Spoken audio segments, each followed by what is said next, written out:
खबर शामिल करते हैं आरिफवाला से। हमारे नुमाइंदा मिर्जा फहद अली की रिपोर्ट के मुताबिक सहूलत आपकी दहलीज पर तहसीलदार सब रजिस्ट्रार आरिफवाला गजनफर नवीद चौधरी ने माजूर शख्स की रजिस्ट्री तरजीही बुनियादों पर तमाम मराहल से गुजारते हुए रजिस्ट्री तकमील कर दी। तहसील कचहरी आने वाले साइलिन ने इस इकदाम पर डिप्टी कमिश्नर पाकपतन अहमद सुहेल कैफी और additional deputy commissioner Pakpattan revenue madam Maham Asif को नेक दुआएं और शुक्रिया अदा किया। तफसीलात के मुताबिक आरिफवाला के इलाका मोहल्ला इकबाल नगर के रिहायशी मोहम्मद रशीद, जो कि गुज़िश्ता दिनों ट्रैफिक हादसा में शदीद जख्मी होकर मासूर हो गए थे,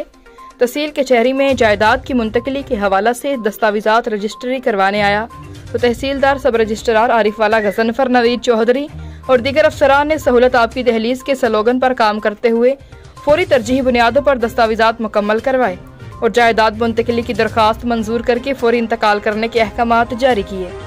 रजिस्ट्री ब्रांच में आने वाले साइलिन ने इस इकदाम पर डिप्टी कमिश्नर पाकपतन अहमद सुहेल कैफी और additional deputy commissioner Pakpattan revenue madam Maham Asif को नेक दुआएं दी और कहा कि आला अफसरान ने अवामुन्नास की सहूलत के लिए जो इक़दामात कर रखे हैं महकमाना फर्ज भी निभा रहे हैं और अवामुन्नास की खिदमत भी कर रहे हैं।